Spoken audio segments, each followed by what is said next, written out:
मिनासान konnichiwa नमस्ते। आज हामी लेसन 1 को ग्रामर पढौं। लेसन 1 को ग्रामर अब सुरु गरौं। लेसन 1 मा हामी सुरुमा वा पार्टिकल को बारेमा पढौं। यो हामीले हिरागानामा पढ्दा यसको उच्चारण हा भनेर उच्चारण गरेका थियौं। हिरागानामा यसको उच्चारण हा हुन्छ। यो हा पार्टिकलमा प्रयोग हुँदा यसको उच्चारण वा हुन्छ।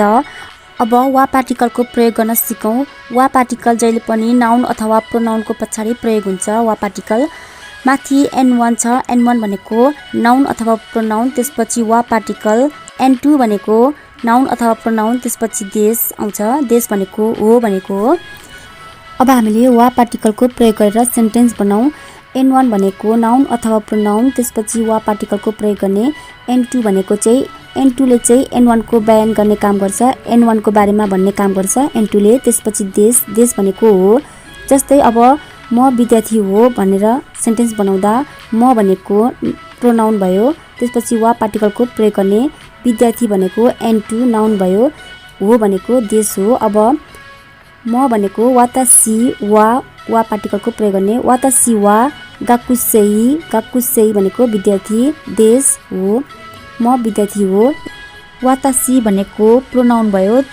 त्यसपछि वा पार्टिकल को प्रयोग गर्ने। वातासी वा गाकुसेई भनेको नाउन N2 भयो। हो भनेको देश हो। वातासी वा गाकुसेई देश, म विद्यार्थी हो भनेको हो। यसरी वा पार्टिकल को प्रयोग गरिन्छ। अब हामीले वा पार्टिकल को प्रयोग गरेर अर्को सेन्टेन्स बनाऊ। जस्तै मिराजी शिक्षक हो भनेर सेन्टेन्स बनाउँदा मिराजी भनेको यो N1 भयो। मिराजी, त्यसपछि वा पार्टिकल को प्रयोग गर्ने। N2 भनेको शिक्षक, हो भनेको देश हो। अब मिरा सान वा सेन्सेई देश, मिराजी शिक्षक हो। यसरी वा पार्टिकल को प्रयोग गरेर सेन्टेन्स बनाउन सकिन्छ। यसरी नै हामीले थुप्रै सेन्टेन्सहरू बनाउन सकिन्छ। अब हामीले यो सेन्टेन्समा के याद गर्नुपर्छ भने, के ध्यान दिनुपर्छ भने, आफूभन्दा ठुलो व्यक्तिको नामको पछाडि सान राखेर भन्नुपर्छ। जस्तै हामीले यहाँ मिराजी शिक्षक हो भन्दा मिरा भनेको नाम हो। यो नामको पछाडि सान राखेर प्रयोग गरेको छ। सान राखेर भनेको छ। मिरा सान वा सेन्सेई देश, यसरी भन्नुपर्छ। आफूभन्दा ठुलो मान्छेको नामको पछाडि सानको प्रयोग गरिन्छ। आफूभन्दा साना केटी बच्चा अथवा आफ्नो मिल्ने साथी छ भने केटी बच्चा साथीको नामको पछाडि च्यान राखेर भनिन्छ।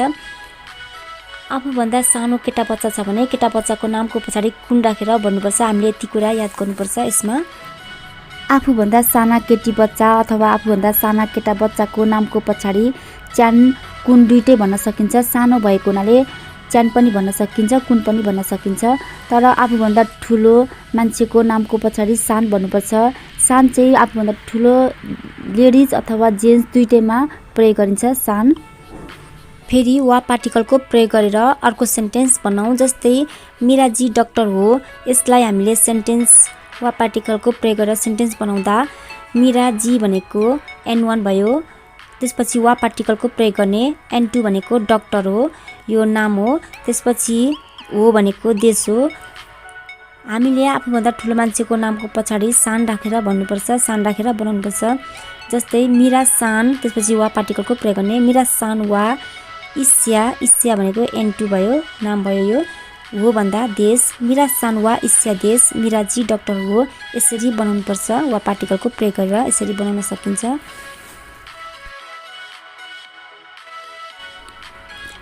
अब अर्को सेन्टेन्स बनाऊ। जस्तै म नेपाली हो भनेर सेन्टेन्स बनाउँदा म भनेको N1, म भनेको प्रोनाउन भयो। त्यसपछि वा पार्टिकल को प्रयोग गर्ने। त्यसपछि नेपाली भनेको N2, हो भनेको देश। वातासी वा नेपारू जिन देश, वातासी वा नेपारू जिन देश भनेको म नेपाली नागरिक हो भनेको। वातासी भनेको प्रोनाउन, त्यसपछि वा पार्टिकल को प्रयोग गरेको छ। नेपारू भनेको नेपाललाई नेपारू भनिन्छ। जिन भनेको नागरिक, नेपाली भन्दा नेपारू जिन भनिन्छ। देश भनेको हो।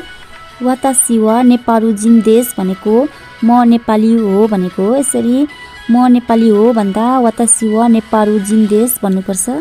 हामीले यो सेन्टेन्समा के याद गर्नुपर्छ भने, हामीले कुनै पनि देशको नागरिक हो अथवा म नेपाली हो, म जापानिज हो, म इन्डियन हो, कुनै पनि देशको नागरिक हो भन्दा हामीले यसमा सुरुमा देशको नामको पछाडि जिन राख्नुपर्छ। जिन भनेको नागरिक हो। जस्तै हामीले यहाँ एउटा सेन्टेन्स बनाएका छौँ। म नेपाली हो भन्दा वातासी वा नेपारू जिन, नेपारूको पछाडि जिन छ, जिन राख्नुपर्छ। नेपाली हो भन्दा वातासी वा नेपाली जिन देश म नेपाली हो भन्दा यसरी भन्नुपर्छ। म जापानी हो भन्दा वातासी वा ठाउँको नाम भन्ने, त्यसपछि जिन भन्नुपर्छ। जापानलाई निहोन भनिन्छ, निहोन त्यसपछि जिन भन्नुपर्छ। त्यसपछि देश वातासी वा निहोन जिन देश म जापानी हो भनेको हो। यसरी कुनै पनि देशको नागरिक हो भन्दा यसरी भन्नुपर्छ। अब अर्को सेन्टेन्स बनाऊ। जस्तै म इन्डियाको नागरिक भन्दा वातासी वा इन्डियालाई इन्दो भनिन्छ, त्यसपछि जिन भन्नुपर्छ। जुन देशको नागरिक भन्ने हो त्यो देशको पछाडि जिन भन्नुपर्छ। जिन भन्यो भने त्यही देशको नागरिक हुन्छ। हो भनेको देश, वातासी वा इन्दो जिन देश म इन्डियाको नागरिक हो भनेको हो। कुनै पनि देशको नागरिक भन्दा देशको पछाडि जिन राखेर भन्नुपर्छ। अब हामी अर्को पढौँ। N1 त्यसपछि वा पार्टिकलको प्रयोग गर्ने। N2 हामीले अगाडि पढे जस्तै सेम फर्मुला हो, सेम फर्मुला प्रयोग हुन्छ सबैमा। N1 त्यसपछि वा पार्टिकल त्यसपछि N2 जिआरिमासेन भनेको होइन। हामीले अगाडि पढेका थियौँ, हो भनेर पढेका थियौँ। होलाई देश भनिन्छ, देशको नेगेटिभ जिआरिमासेन हो। जिआरिमासेन भनेको होइन हो। देवा आरिमासेन भनेको पनि होइन हो।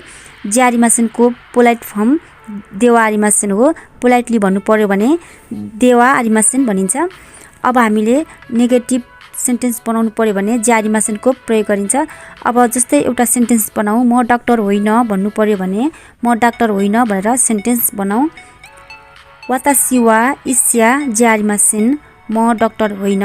वातासी भनेको N1 भयो, त्यसपछि वा पार्टिकलको प्रयोग भएको छ। इस्या भनेको N2, जिआरिमासेन भनेको जिआरिमासेन राख्ने होइन भन्दा। वातासी वा इस्या जिआरिमासेन म डाक्टर होइन भनेको। अब अर्को सेन्टेन्स बनाऊ। ऊ त्यो व्यक्ति शिक्षक होइन भनेर बनाउँदा आनो हितो वा सेन्सेई जिआरिमासेन भनेको होइन। ऊ त्यो व्यक्ति शिक्षक होइन भनेको हो।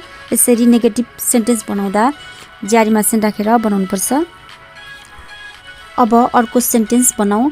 रिताजी जापानिज होइन भनेर सेन्टेन्स बनाउँदा रिता सान वा निहोन जिन जिआरिमासेन यसरी बनाउनुपर्छ।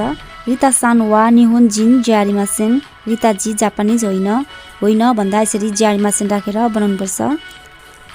अब हामी प्रश्न गर्दा कसरी प्रश्न गर्ने, प्रश्न सोद्धा कसरी प्रश्न सोध्ने, प्रश्न सोध्ने तरिका सिकौँ। माथिको N1 छ, यो नाउन प्रोनाउन हामीले अगाडि पढे जस्तो सेम फर्मुला हो, यसमा पनि सेम फर्मुला प्रयोग हुन्छ। N1 भनेको नाउन प्रोनाउन त्यसपछि वा पार्टिकलको प्रयोग गर्ने। त्यसपछि N2 भनेको नाउन प्रोनाउन त्यसपछि देशको त्यसपछि आउँछ का भनेको यसले यो काले प्रश्न सोध्ने काम गर्छ, प्रश्नवाचक चिन्हको काम गर्छ। काले प्रश्न सोध्नु पर्यो भने सेन्टेन्सको लास्टमा का राख्नुपर्छ। का राख्यो भने यो प्रश्न सोधेको हुन्छ। जस्तै एउटा सेन्टेन्स बनाऊ। मिराजी शिक्षक हो भनेर प्रश्न गर्नु पर्यो भने कसरी सेन्टेन्स बनाउने, सेन्टेन्स बनाउन सिकौँ। मिरा सान भनेको N1 भयो, त्यसपछि वा पार्टिकलको प्रयोग गर्ने। सेन्सेई भनेको N2 नाउन भयो। देशको पछाडि का राख्नुपर्छ, सेन्टेन्सको पछाडि लास्टमा का राख्नुपर्छ। का राख्यो भने यो प्रश्न सोधेको हुन्छ। मिरा सान वा सेन्सेई देशका मिराजी शिक्षक हो भनेर प्रश्न सोधेको हो। मिरा सान वा सेन्सेई देशका भनेको मिराजी शिक्षक हो भनेर प्रश्न सोधेको छ। अब हामीले मिराजी शिक्षक हो भनेर एन्सर दिनु पर्यो भने हाई भनेको हो भनेको। मिरा सान वा सेन्सेई देश मिराजी शिक्षक हो भनेको हो। मिराजी शिक्षक हो भनेको।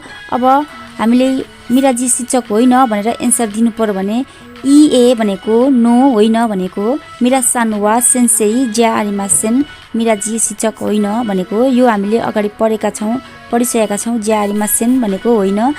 यो जिआरिमासेन हामीले कुनै पनि कुरा होइन भन्दा नेगेटिभ सेन्टेन्सहरू बनाउनु पर्यो भने जिआरिमासेनको प्रयोग गरेर बनाउनुपर्छ भनेर हामीले अगाडि पढिसकेका छौँ। यो देश भनेको हो भनेको, जस्तै मिराजी शिक्षक हो भन्दा देश भन्नुपर्छ भनेर पनि हामीले अगाडि पढिसकेका छौँ। अब अर्को सेन्टेन्स बनाऊ। जस्तै सन्तोषजी कम्पनीको कर्मचारी हो भनेर सोद्धा प्रश्न गर्दा सान्तोसु सानु वा खाइस्या इन देशका भनेर सोध्नुपर्छ। सेन्टेन्सको लास्टमा का राख्नुपर्छ। का राख्यो भने मात्रै यो प्रश्न सोधेको हुन्छ। काले जहिले पनि प्रश्न सोध्ने काम गर्छ, प्रश्न चिन्हको काम गर्छ काले। त्यसैले सेन्टेन्सको लास्टमा का राख्नुपर्छ प्रश्न सोद्धा। सान्तोसु सानुवा खाइस्या इन्देसका सान्तोसु सानुवा खाइस्या इन्देसका भनेको सन्तोषजी कम्पनीको कर्मचारी हो भनेर यो प्रश्न सोधेको हो।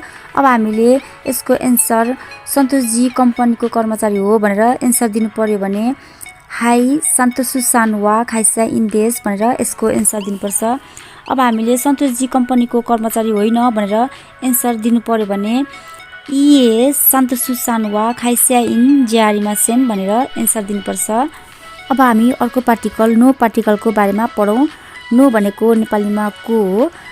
माथिको N1 छ, हामीले अगाडि सेम पढे जस्तै सेम फर्मुला प्रयोग गर्ने हो। यसमा N1 भनेको नाउन प्रोनाउन, यसमा जे पनि हुन सक्छ, जे पनि आउन सक्छ। त्यसपछि नो पार्टिकलको प्रयोग गर्ने। त्यसपछि N2 भनेको पनि नाउन प्रोनाउन, यसमा जे पनि आउन सक्छ, जे पनि हुन सक्छ, जे पनि राख्न सकिन्छ। त्यसपछि देश, देश भनेको हो। जस्तै एउटा सेन्टेन्स बनाऊ नो पार्टिकलको प्रयोग गरेर। तपाई जापानी भाषाको शिक्षक हो भनेर सेन्टेन्स बनाउँदा कसरी बनाउने अब बनाउन सिकौँ। आनातावा तपाई भनेको आनातावा निहोन्गो भनेको N1 भयो, यो नाउन। त्यसपछि नो पार्टिकलको प्रयोग गर्ने। N2 भनेको सेन्सेई, यो नाउन हो। त्यसपछि देश आनातावा निहोन्गो नो सेन्सेई देश, तपाई जापानी भाषाको शिक्षक हो भनेको हो। यसरी नो पार्टिकलको प्रयोग गरेर यसरी सेन्टेन्स बनाउन सकिन्छ। यसरी बनाउनु पर्छ। अब हामी अर्को सेन्टेन्स बनाऊ नो पार्टिकलको प्रयोग गरेर। जस्तै रिता कम्पनीको कर्मचारी हो भनेर सेन्टेन्स बनाउँदा रिता सानुवा खाइस्यानो स्या इन्देस, यसरी बनाउनु पर्छ नो पार्टिकलको प्रयोग गरेर। रिता सानुवा खाइस्या भनेको N1 भयो, नो पार्टिकलको प्रयोग गर्ने। त्यसपछि N2 भनेको स्या इन भयो, देश, देश भनेको हो।